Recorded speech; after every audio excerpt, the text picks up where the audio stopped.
How do you actually split test when it comes to cold email? Well, split testing, if you don't know already, is also known as A/B testing. It's essentially just a method of comparing two or more versions of something to see what performs better based on a defined metric. So in the case of cold email, we're usually comparing scripts, audiences, campaigns, offers, and the metrics that we use to define what was a success or not are usually reply rates, positive reply rates, meetings booked rates, and there are a bunch of other metrics that I'll run you through throughout the rest of this document. So if you're using cold email and you're not testing properly, you're essentially not learning anything from your campaigns. And it's easy to send emails and just look at whether you're getting responses or not, but without testing in a structured way, you can't tell what's actually working so you can optimize the process. So you don't know if it was the subject line that you tested, the CTA, was it the structure or the length of the email that you used, or something else entirely. So if you don't know what essentially led to you getting better or worse results, then you cannot improve it or you cannot eliminate it if it led to worse results. Now, the point of split testing is to remove all the guesswork from the equation. It lets you get clear on what's driving results so you can double down on what works, eliminate what doesn't work. And that could be a script variant, it could be a certain audience that you tested, a campaign structure in general, or anything else. And when you learn how to split test properly, that's how you can then build a reliable system, not something that works one time and you can't replicate it, but something that works over and over again. And the thing is, I see this a lot with people who are just getting started with cold email, especially. They don't split test correctly. And that's why they're always stuck in the same position where their cold email campaigns are not performing and they don't know how to fix them. So this video is going to be a breakdown of how you should split test your cold emails in the right way. And I'm also going to give you some useful information about some common mistakes that I see a lot of people making. So if you're making these mistakes, you can obviously stop making them. And if you're not making them, it's going to prevent you from making them in the future. So if you don't know who I am, my name is Alex. I run a cold email agency called Sparklead. We have worked with B2B businesses across 20 different industries to help them generate more sales appointments with cold email and to help them land more clients. And split testing has been a crucial part of our service, and it's definitely allowed us over time to optimize our processes and just get better and better results for our clients. So that's why it's a crucial thing that you need to know how to do, and that's why I'm making this video for you. So let's dive in. So the most common split testing mistakes. So the first mistake is testing completely different scripts randomly without a clear reason. You can't test 5 totally different scripts and expect to learn anything. If one gets more replies than the other, you won't know why. Was it the subject line? Was it the tone of this email? Was it the CTA? Was it the way that the offer was phrased? You don't know because the scripts were completely different. So if you can't explain the reason behind what you're testing, you're not really running a test. The second mistake is changing multiple variables at once. So you send 2 emails with different subject lines, different intros, different CTAs, and one performs better.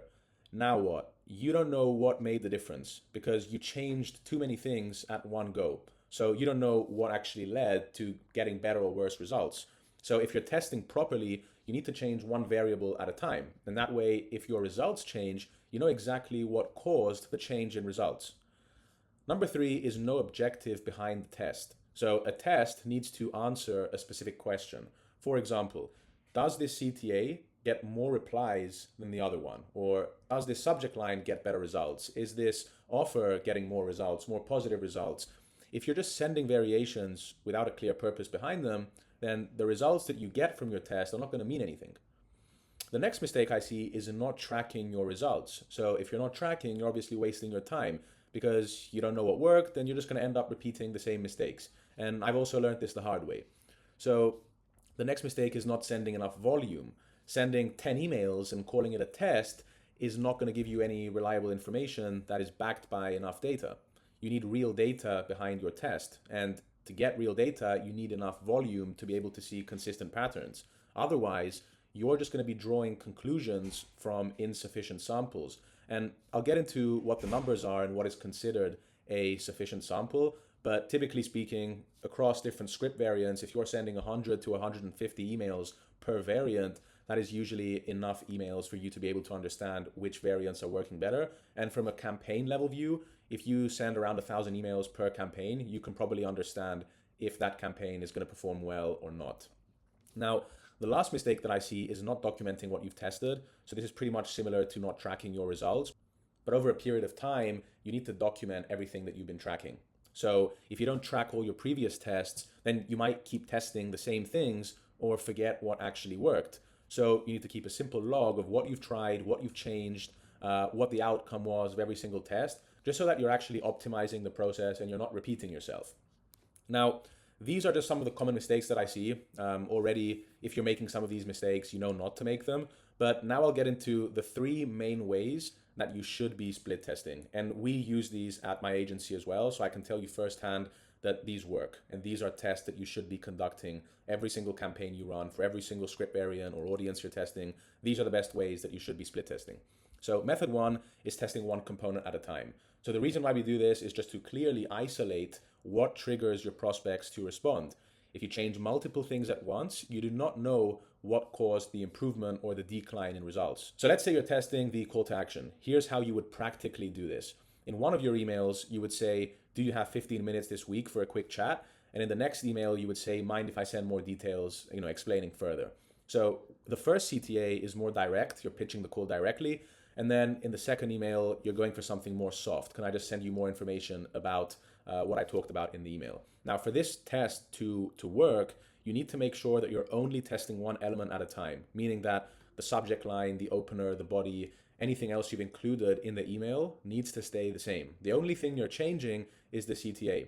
So that way, you'll know that any differences in results between the two variants, you know that you can directly attribute any difference in results to the CTA alone.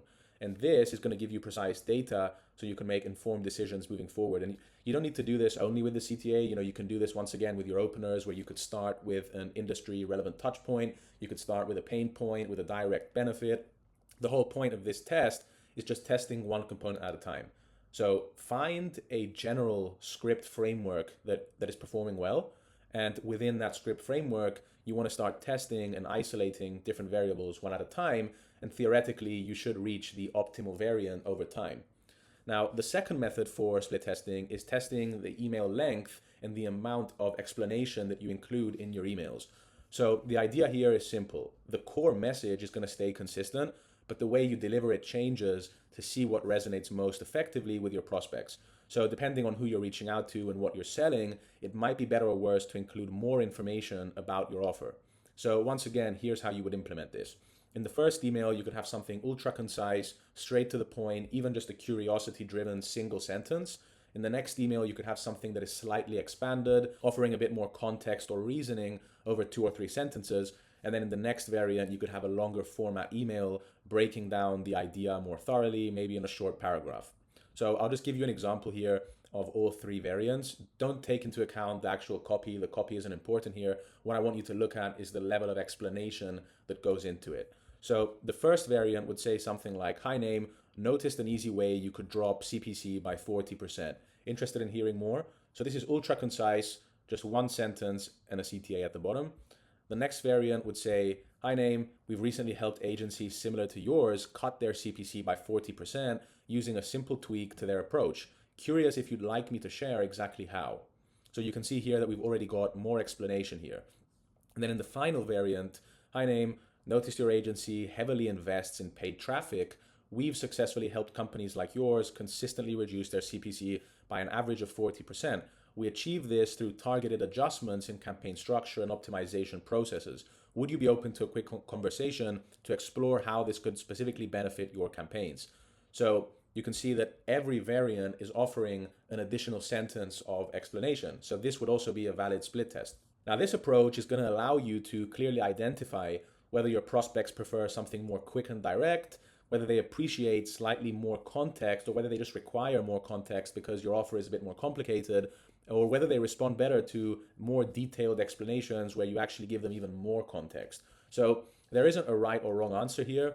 I wish I could give you the best thing that you could do, but it's highly dependent on what you sell, who you're selling to, and that's the point of a split test. That's why you need to run all these tests for you to know what works best for your offer, and as I said previously, for your target audience specifically. So the final method, method 3, is the broad to narrow approach. So with this method, you can initially start by testing completely different email variants, okay, but you need to understand the purpose behind each variant first. So for example, you might have 2 variants now. One script targets a specific pain point that your prospects have. So the whole script is revolved around the specific pain point and how your solution can help them get out of that pain and reach their desired state. And then the second script variant highlights an immediate tangible benefit. Okay, so we're purely focusing on the benefit of them implementing your solution. And then the crucial detail here is that once you find the winning variant broadly, so once you understand which framework as a whole performs better, you don't want to stop there. You want to start optimizing by methodically testing specific components within that winning script. So this is going back to method one, and you're implementing it now after you find what works broadly, okay? So let's say that the specific pain point variant is working better. You then want to start adjusting and seeing whether it's worth opening with the pain point, whether it's worth opening with an industry relevant touch point or another icebreaker, maybe calling out how long they've been working at their current job role, or even just starting the script with a question and then going into the pain point later on, or whether it's just worth starting with the pain point at the beginning. So you want to start finding and isolating different components within the winning script so you can optimize that variant. And then you can do the same thing with the CTA. So you can pitch a call, you can pitch a Loom video, you can ask to send some more details. So theoretically, once again, over time, if you find the winning framework broadly and then you start testing all the different components within that framework, you should reach the optimal variant. Okay, and the goal here is to identify precisely what elements within the specific script produce results, for you to eliminate what doesn't, and for you to just continuously refine your approach based on data and not assumptions. Now, I also want to run you through an example of a split test that we ran at SparkLead. We ran this split test for my agency with 5 totally different scripts. 2 of them got 0 responses. So after sending a couple hundred emails per variant, so we were at 1,000 to 2,000 for the campaign as a whole, 2 of the variants got 0 responses. 3 of them, they worked pretty well. So we did get some responses. But 1 out of those 3 that did work, it stood out significantly. So it got the most responses, the most positive responses. So then what we did is that we isolated each variable individually within that winning variant, like the opener, the body, the CTA, even the PS line, just different components of that winning script. And then we ran some more campaigns, and then each round of tests, it brought incremental improvements. And then what we also did is that we created more variants that were more similar to the winning variant of the previous test. So every time you run a test and you find the winning variant, it's also good to make new variants that are more similar to the variant that won the previous test. And then the reason why you do this is because, once again, every round of tests is going to bring incremental improvements. And the reason why this happens is because now you understand what components are driving the success of your campaigns. So that's pretty much it for the video. You should now know everything that you need to know about split testing. There really isn't anything else to it. You know the 3 methods of split testing. You also know a couple of mistakes that a lot of people make when it comes to cold email. If you have any questions about split testing or want any specific advice for your own campaigns or for your clients' campaigns, then feel free to drop a comment below. Hope you enjoyed this video. Now, if you run a B2B business and you can't be bothered to run all these split tests yourself, and you just want us to come in, set up the whole system for you, and deliver leads to your calendar without you needing to do any of the work yourself, then click on the first link in the description. Now, if you run a cold email agency or you're looking to start one and you want me to personally coach you and mentor you to help you scale and land more clients, then click on the second link in the description, fill in the application form, and then if we're a good fit to work together, then we'll reach out to you. Now, once again, I hope you enjoyed this video. Don't forget to like and subscribe. And if you have any questions about split testing or anything to do with cold email in general, then just drop a comment below. I'll see you in the next one.